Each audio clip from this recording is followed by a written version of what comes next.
Frankie Stein has lived a lot of lives. Originally, Frankie was a new kid at Monster High, a special high school in New Salem that hosted monsters and mythical creatures. Then, Frankie was actually a co-founder of the school. And then, Frankie was rewritten to be a tech genius. Complicated as the lore is, let's dive into the fashion world of Frankie Stein and Monster High.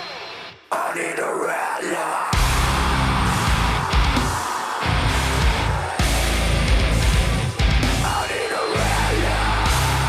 Hi, I'm Tay. I'm a fashion designer and artist. Welcome to my channel. In today's video, we're going to design a high fashion runway collection inspired by Frankie Stein. But before we get into designing, firstly, you must subscribe. I have been practicing my astral projection and I've nearly perfected the ability to get into other people's dreams. This is not a threat per se, but it is a promise. So subscribe for lovely dreams, skip subscribing and be doomed for something else. But before we get into designing, we're going to dive into the lore behind Frankie Stein, do a brief style analysis, and then conduct an ideation session where we will collect imagery to create a mood board that we will then use as inspiration to design a high fashion runway collection inspired by Frankie Stein. So let's get into it.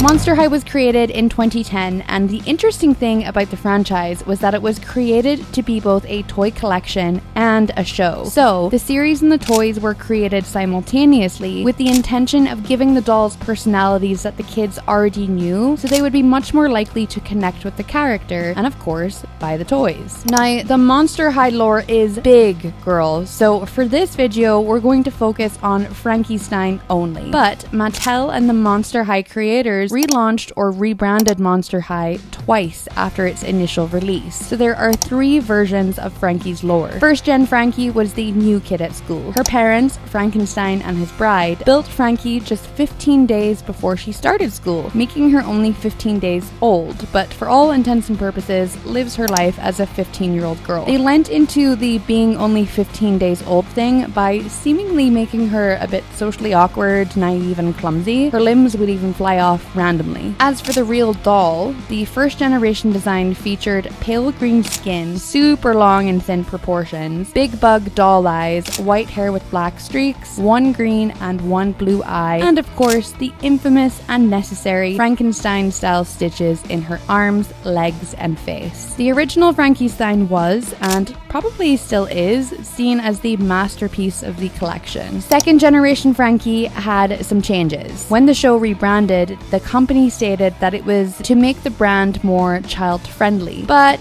the rumor has it is that they rewrote the show due to complaints from parents that the dolls were too mature, too thin, and too scary. Mattel decided to make them more appropriate for younger audiences. Another interesting piece of history here is that around this same time, Mattel lost their Disney Princesses toy license to Hasbro. Obviously, Disney dolls were and are very popular and lucrative. So the rumor is that Mattel was sort of scrambling to fill that princess doll void by toning down the goth and spooky on Monster High. But again, that's a rumor. The official statement didn't mention any of that stuff. Anyways, second generation Frankie's backstory was no longer this naive, bubbly, positive sort of character that was clumsy and new to the world, but rather this more heroic person in a position of leadership. She actually co-founded Monster High in this rewrite alongside Draculaura and Claudine. The second generation Frankie doll was all new as well, thicker and sturdier for one, with less mobility in the arms and legs to avoid being so easily broken by their younger clientele. The clothes seemed to get a little cheaper as well. I'm assuming just because they were marketing to younger kids, or at least the parents of younger kids, they wanted to have the materials just less expensive. I'm just guessing on that one though. And third generation Frankie, who is still our current day Frankie, has a whole new lore and look as well. Long gone were the days of the silly and naive Frankie, because now we have a genius. Apparently, the story goes that their body parts are made up of history's greatest geniuses and historical figures, making them a genius themselves. Frankie also came out as non-binary and uses they/them pronouns, as I will as well moving forward with this video. As for Frankie's proportions and looks now, they are much taller and thicker than they were in Generation 1. They also included a prosthetic leg that is highly detailed from the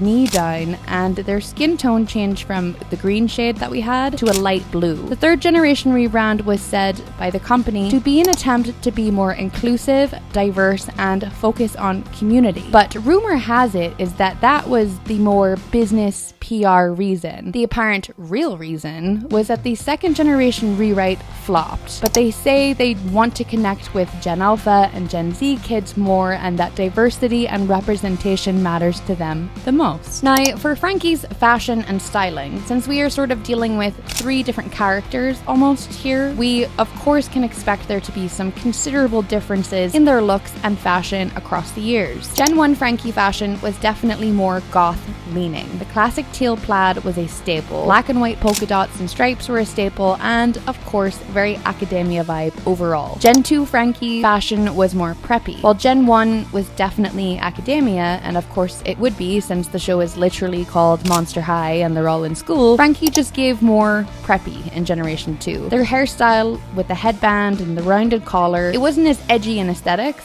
but now we know why, because Frankie was literally rewritten to be more little kid friendly. Generation 3 Frankie fashion is where we see the big differences in styles, but again, that makes sense for the character development. Frankie now includes a lot more neon into their looks, pretty much forming a neon goth or punk sort of style. Now too, Frankie leans into more streetwear and oversized garments, which would be considered to be more gender neutral. I'm feeling pretty confident in my minor league Frankie Stein knowledge here, so I'm ready to start some ideation and collect imagery for our mood board. What do you think about that?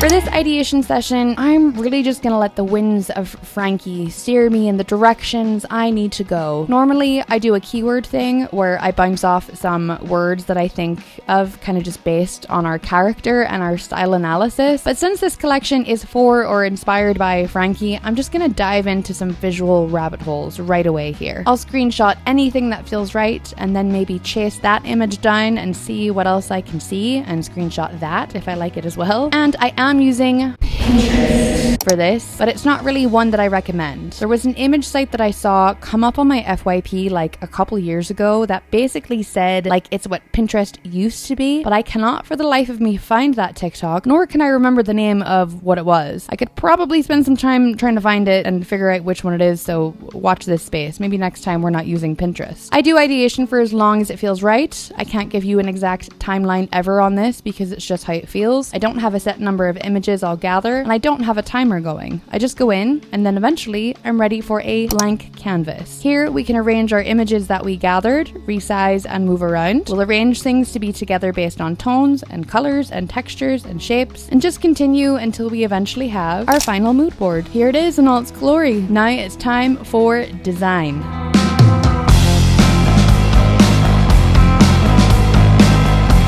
Preliminary sketches are my safe space, to be honest. I just love getting down as many ideas that have popped into the dome during ideation and mood boarding. For this collection, I want to design for all three generations of Frankie if I can, like include little bits here and there of all three versions of them. I definitely want to lean into their goth styling more, of course, and since we're doing a runway collection, I have free reign on designing gowns, mini dresses, whatever we're feeling here. I've been doing a lot of blind pick challenges for my channel recently, so this is fun to just design, no holds barred or whatever, no guidance, no official assignment, one might say.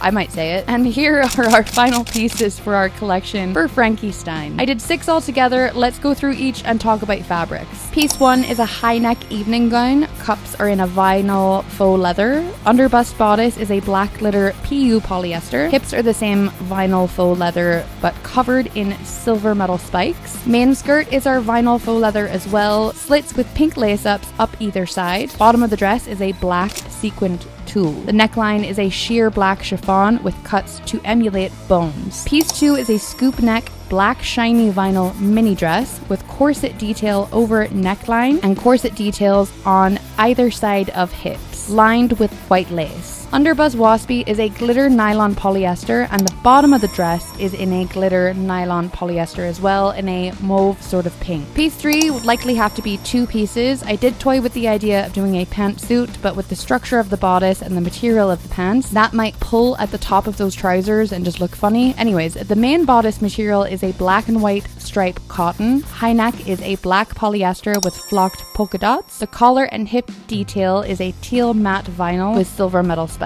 Pants are a mauve shade of purple shantung silk. Piece 4 is a mini dress with corset bodice in pink and black striped cotton, green lace up in the center. Skirt is a layered and massive princess shaped skirt in a pink chiffon with thick black bias tape as the trim. The top layer I designed to be a pink to green ombre, but I couldn't find the exact shades I wanted, so that would either have to be a custom or just all pink. Piece 5 is one more mini dress in a clashing cotton plaid. The top is in a mint green plaid, asymmetrical corset and neckline, and the skirt is in a pink plaid with double lace-up slits in the front. And finally, piece 6 is a more modest addition to the collection. Black shiny vinyl bodice with white lace stitched to emulate ribs and bones. The solid green you are seeing is a flowy chiffon, but lots of layers in this asymmetrical skirt. The white lace is giving Bride of Frankenstein, and the black lace is a chantilly jagged line looking lace to represent the electricity from Frankie's parents, and as a finishing touch, 2 black bows atop the bodice there. And that is our mini Frankenstein runway